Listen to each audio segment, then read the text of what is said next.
Well, so for those who don't know, who might be just tuning in, welcome. First of all, thank you for joining us today on StocktonCon online. How are you and where are you today? I am in Albuquerque, New Mexico. Okay. My wife and I, we had long planned making the move from Los Angeles to Albuquerque. I was born in New Mexico. So we had planned on doing it a long time ago, but our timing was such that we literally left Los Angeles on February 29th. 1 week later, the world was not the world that we thought we were moving to anymore. So actually, it turns out we ended up selling our house in California at exactly the right time. Yeah, So, well planned there. That's some good indeed, karma or something right there. So you are known, obviously, for Samurai Jack, Avatar: The Last Airbender. I love that your photo for a moment there was that your Hail Caesar look right there? that was my Hail Caesar look. Yes, Excellent. I like that photograph. And I love how you are described on IMDb. Your role in that is, quote, communist writer. That's exactly who I was, the communist writer. Dutch is why strong. I got to tell you, that was, I mostly I do voice acting. The reason for that is I'm lazy. Because movie making is hard, man. You got to be there at 4 o'clock in the morning. You're there for 16 hours, a day. But I do have to say that watching Joel and Ethan Coen work for a week was worth 4 years in film school. Just to watch them do it, watch how they work together. And my favorite memory of Hail Caesar was the last day. Well, actually, I have a couple of them. I'm a big fan of Christmas movies. I love the Santa Claus with Tim Allen. Now, there's an actor in that named David Krumholtz, great actor. He plays Bernard, the head elf. He was one of my fellow communist writers. So it was like about midway through the week, I was sitting there with David Krumholtz, fanboying that I'm having lunch with, Bernard the elf from Santa Claus. It's like, wow, I'm a big fan of your work. Then we're sitting there. Who should come up and sit with us? But Joel Coen. So now I'm sitting there with David Krumholtz and Joel Coen and freaking out a lot. Then in his full Roman costume, who should come up and sit at the table with David Krumholtz and Greg Baldwin and Joel Coen, but George freaking Clooney. So I'm sitting there just going, I don't even know what I'm going to talk to these people about. Like, I'm sorry, I'm sorry. And fortunately, they started talking about The Godfather, and everybody can weigh in on The Godfather. Sure. And so literally the last day of filming, we were all just said, okay, that's a wrap. The communists can all, go back to Moscow. And I went in to I said goodbye to George Clooney, who, extended my hand, and he pulled me in for a hug. And for those of you that wonder, George Clooney smells like wood smoke and Christmas. that could be his cologne. Yeah, he's like 2 years younger than me. So, what is up with that? We got George Clooney, who looks like that, and, we have, me. So, he had good genes going for him on his side. That's I guess it must be good genes, and money, lots of money, I imagine, probably doesn't hurt.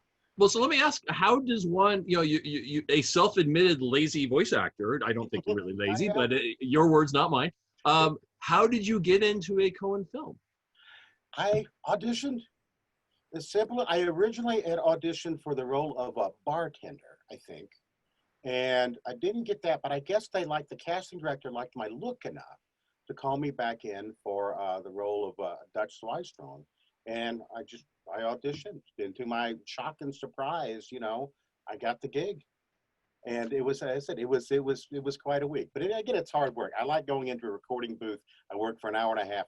Now I don't even have to do that. Right. Because I have this set up here in Albuquerque. And again, it came in very handy. We had always intended to turn this moldy one-car garage into sort of a studio apartment with a functional recording booth in it.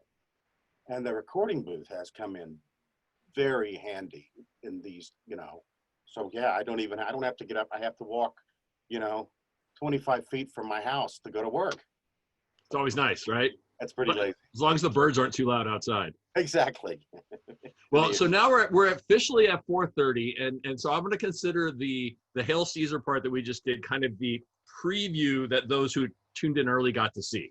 Excellent. So the things that a lot of the folks at StocktonCon, if we were in Stockton right now in the ballroom in the meeting room in the arena there, people would be wanting to know about Samurai Jack, and Avatar: The Last Airbender, and maybe a few about Clone Wars.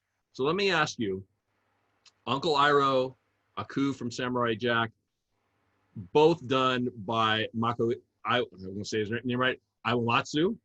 Most people know him just by Mako, right? And very famous face, very famous voice. Very famous voice. He passed away in the early 2000s, left a hole. How does a young man from Spring, Texas, become the vocal successor to Mako? I love on the internet for years. They've said, that I was Mako's understudy. I never had the privilege of meeting Mako. I met his daughter and his grandson, but that was much later. And I always thought it was sort of funny because an understudy is a theatrical convention. You're only going to find an understudy in the live theater. And you're going to find an understudy is going to be someone that looks exactly like you or close to it.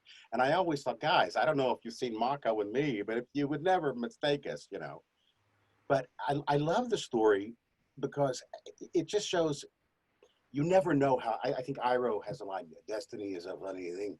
You never know how things are going to turn out.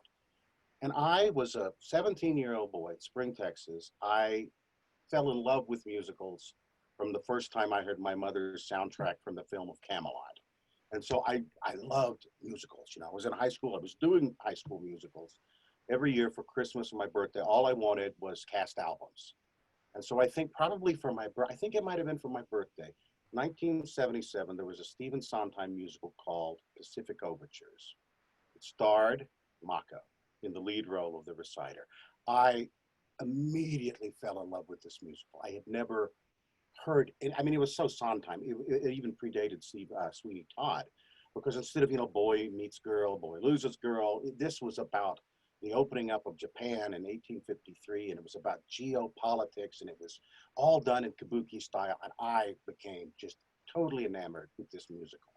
To this day, I could sing the entire score. I mean, I literally would sing along with the record in my bedroom. Other kids, 1977, they're singing along to Kiss. I'm singing along to Mako in Pacific Overtures. And ultimately, what happens is, flash forward to 2006, when sadly he passes away, and I had been literally doing a Mako impression essentially since 1977.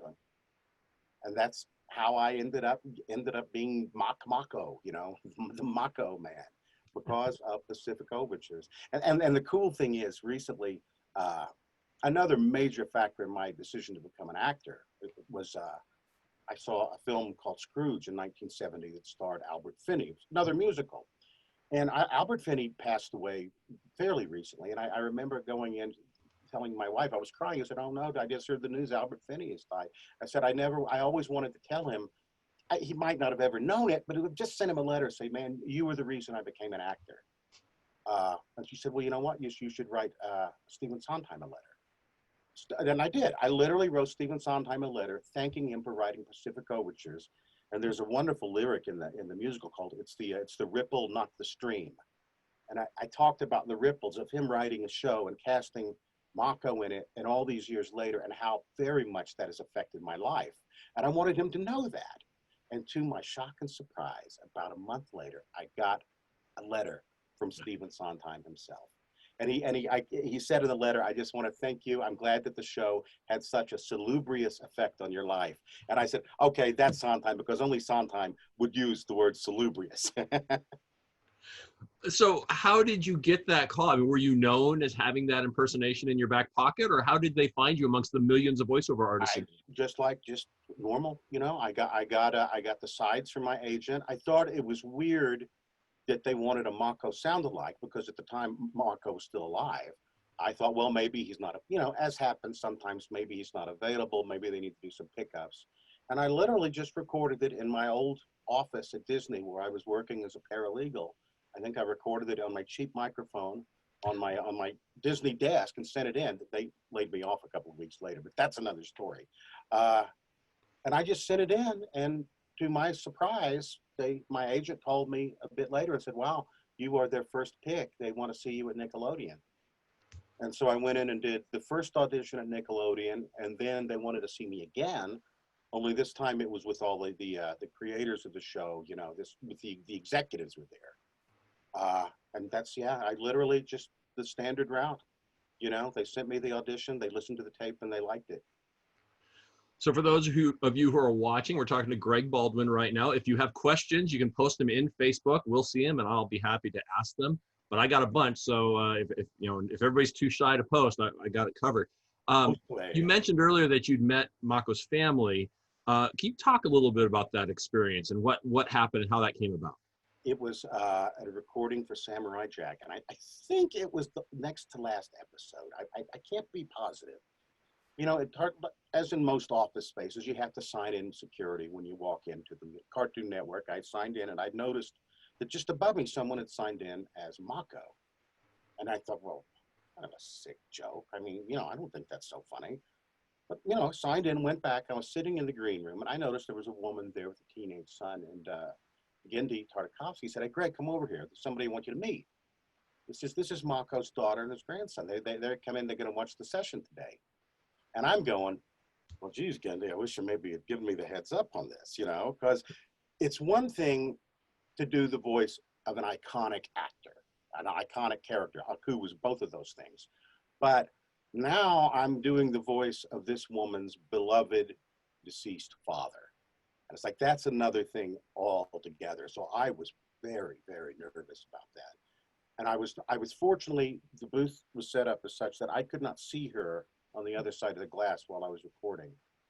And Phil Lamar later told me, he said, once I started speaking, Makos' daughter just sort of closes her eyes and looks up at the ceiling. It's just, it doesn't move for a while. So this session is over. I didn't know this at the time. I just did the work, walked out, and she's there crying, gives me a hug and says, thank you so much. It was like he was in the room with me again. And every time I think, and I thought about it at the time, and I think about it now, and it still gets me every time I think about it, because I think of all the work I've ever done or will do, I think that was the most important. Because I think to myself about my own father and how what I would not pay just to hear even an imitation of his voice again, even to hear that again. So the fact that I was able to give her that for just 15 minutes, 20 minutes, was probably one of the highlights of my life, you know. And I still treasure that moment. And thank you very much to Makos' daughter for being so gracious, you know. Right. I thought, oh, she's going to be, you sounded nothing like him. You insulted my father. Get out of here. It's like, no. When things are bad, I like to think back at that day. And I think, wow, you know, that was a good thing. It was a good thing. Well, let's talk a little bit about the characters. Uncle Ira, iconic character. Aku, an iconic character, but a little bit, they're pretty much opposites, right? It's interesting to have the same character or the same artist voicing these two incredibly Literally different is. It is light and darkness. It's yin and yang. And people ask me sometimes, well, how do you do the voice? How do you tell them apart? And it's interesting because I always go back to, oddly enough, Pacific Overtures. The very beginning of the show and the end of the show is Mako saying essentially the same lines. But at the beginning of the show, it's done in kabuki style. It is very, very presentational. It is very Aku. It is Nippon, the floating kingdom. But by the end of the show, all of this has happened. It is simply Nippon, the floating kingdom.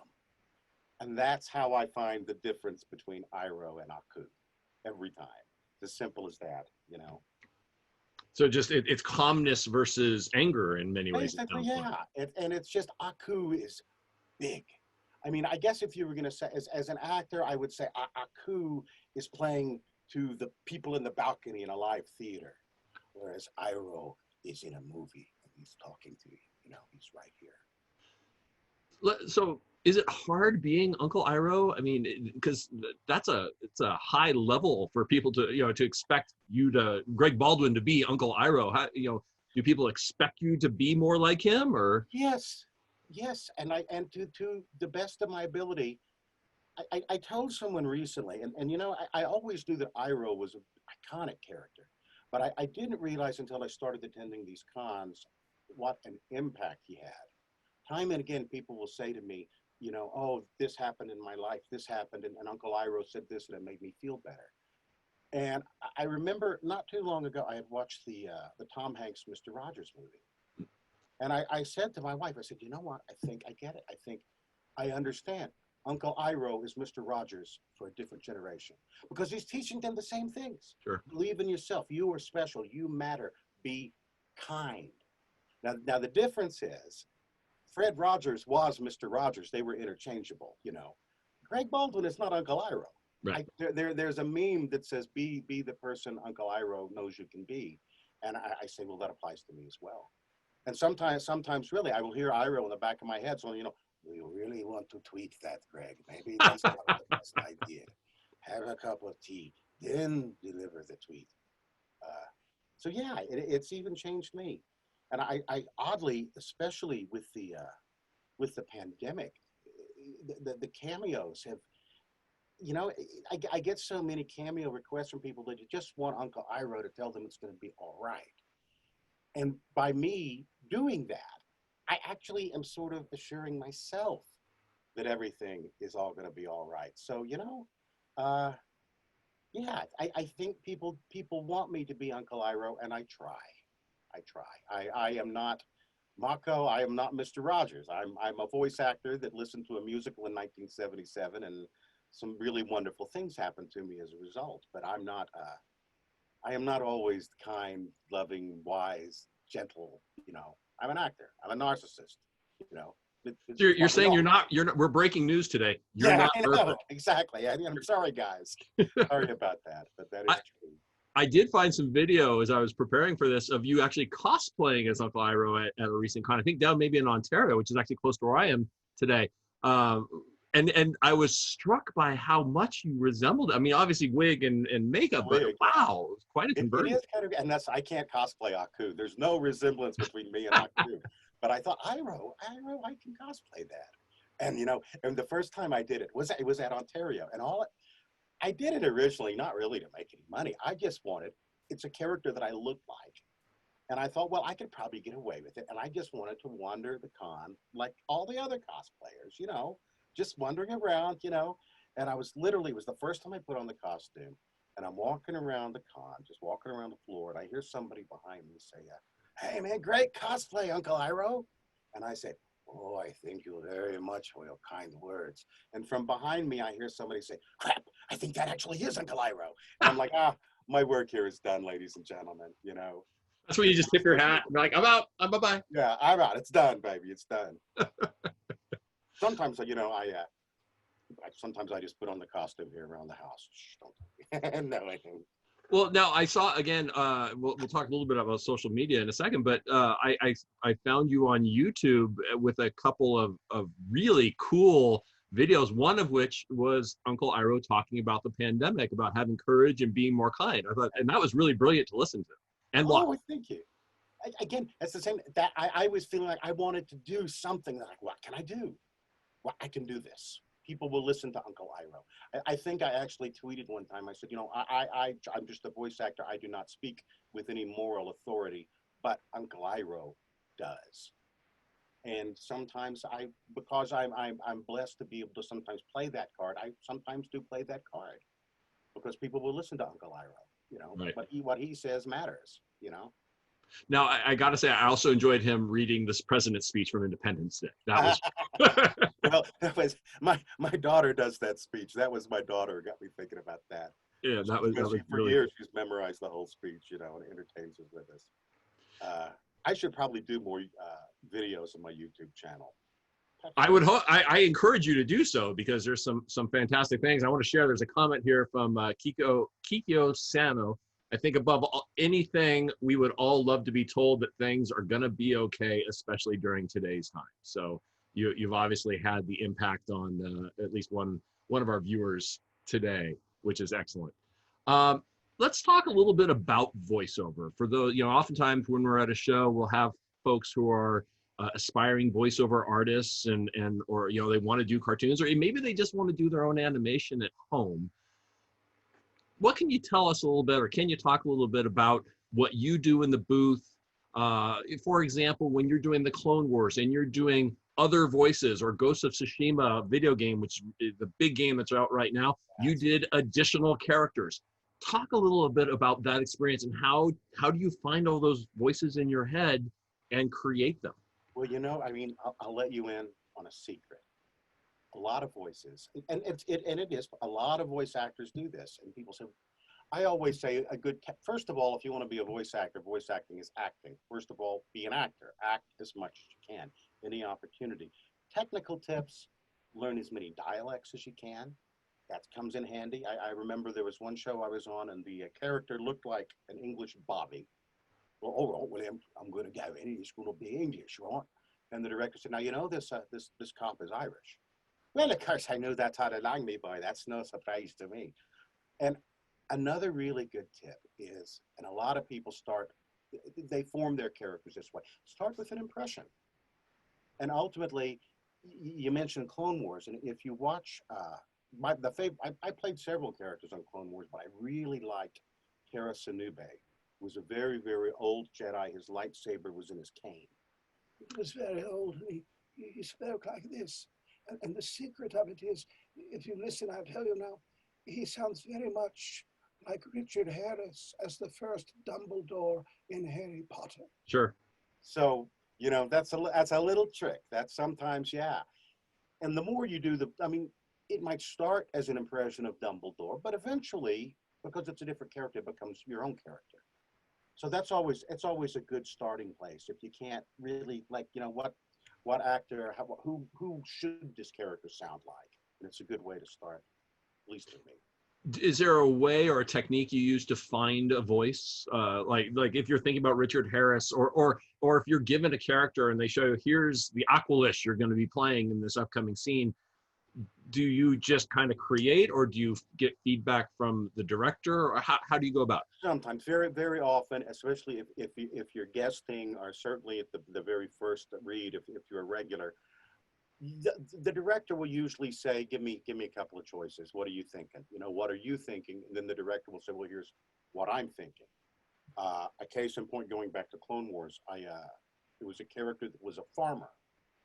And I thought, well, he's a farmer. Well, he's going to sound sort of like a farmer. I think the character, this should sound like a farmer.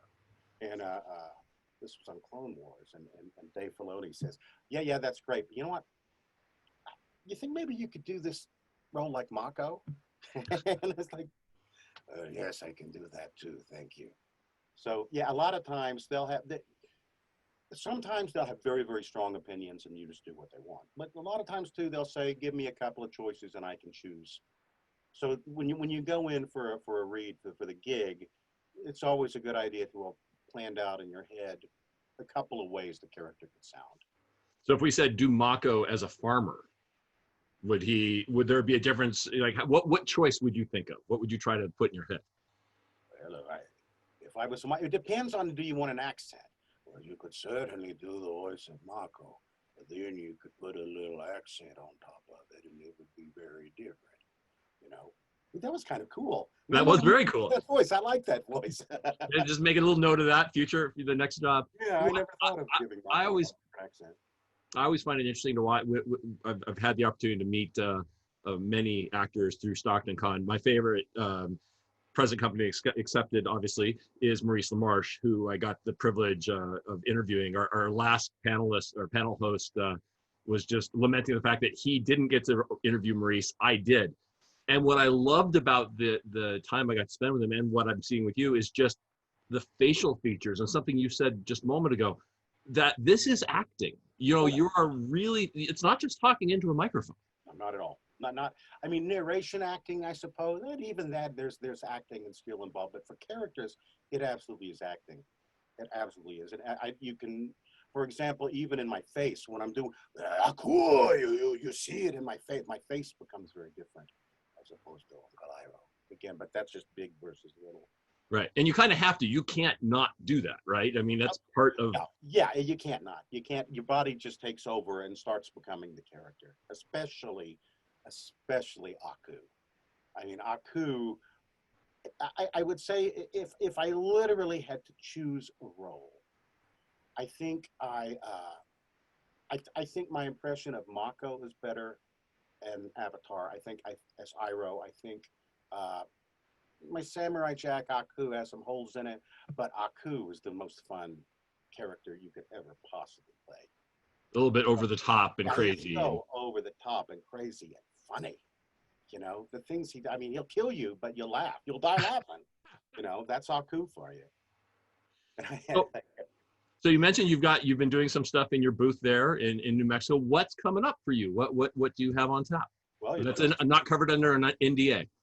there is, you know what? There is, I actually did my first professional record from this booth last week for a Disney show that's coming up in 2021, I think, or 2022. I can say that I'm in it, but I think that's all I can say, except that I'm in it, you know, which is exciting. There's some more video game stuff coming down the pike that I can't talk about, you know, and doing the cameos, doing a lot of that. And, you know, in a weird way, I kind of like being set, you know, as we all sort of get used to this new normal, I don't necessarily hate it. You know, I miss bars and I miss restaurants. But, you know, I've been married for 35 years. I like my wife. We kind of enjoy our lives together. Sure. And in a weird way, we had already planned on moving here to Albuquerque. In the weirdest way, it's not all that different from how it would have been without the plague, you know. You mentioned Cameo a couple times. For those who don't know, why don't you talk a little bit about Cameo.com? Cameo, Uncle Ira will wish you a happy birthday. You know, and what I've done, and again, this is something I told my wife, it's so cool that I get to do this. I take it a little more because, again, I think, and 90% of the time people want to hear from Uncle Ira. So I have certain templates, but I will literally write individually, generally about 2 minutes worth of material for you. Then I found this wonderful app. It's a teleprompter app. So I put the script into this teleprompter, which is on my camera as I'm filming. So I know the lines. So I filmed that. Then I literally will edit it and put in background music and send this to you as a little mini movie.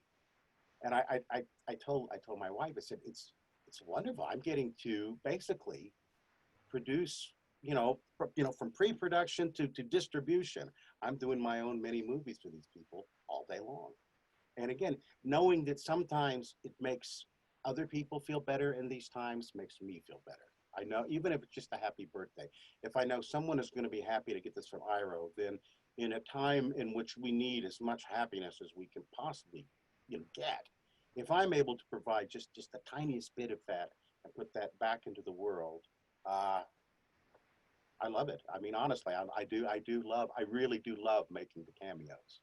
Really So for those, if you're interested in doing that, you go to Cameo.com, search Greg Baldwin, and for a small fee, you get to have Uncle Iro in your inbox. That's right. I'll even, or a coup.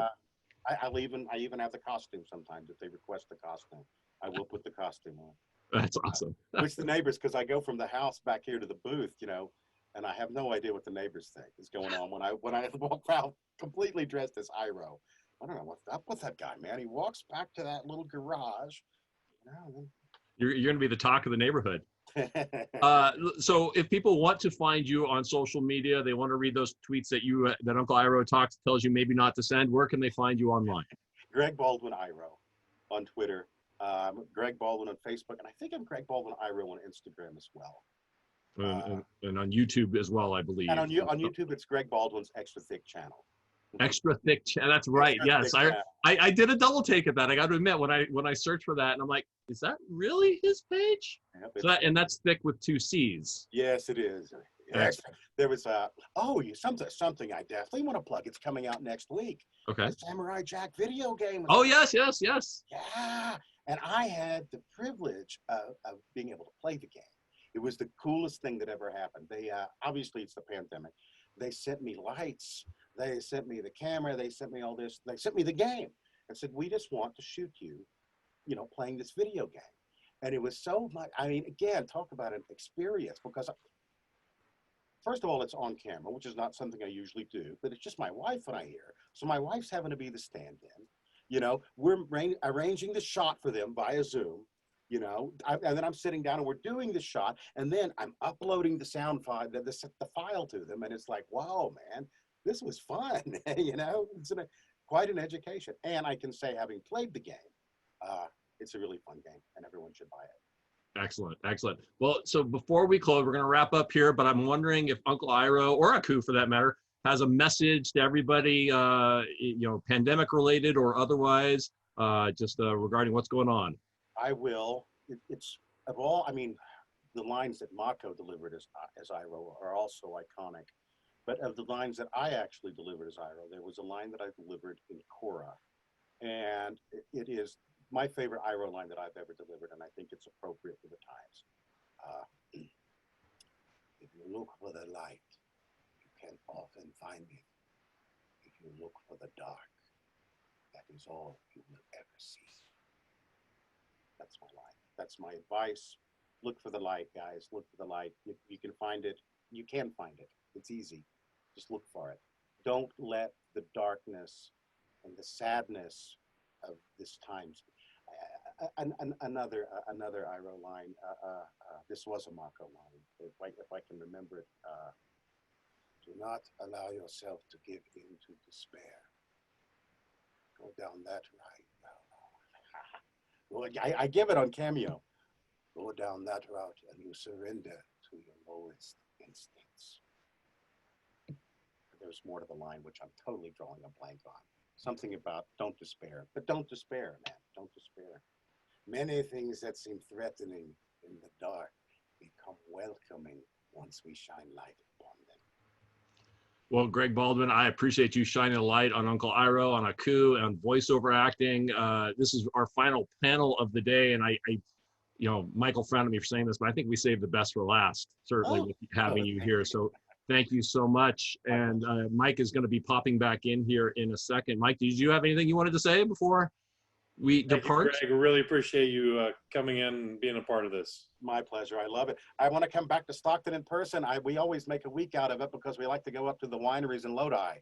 Absolutely. So, anytime. Once we are back, you will definitely be back. So really appreciate you, Greg, and have a great rest of your day.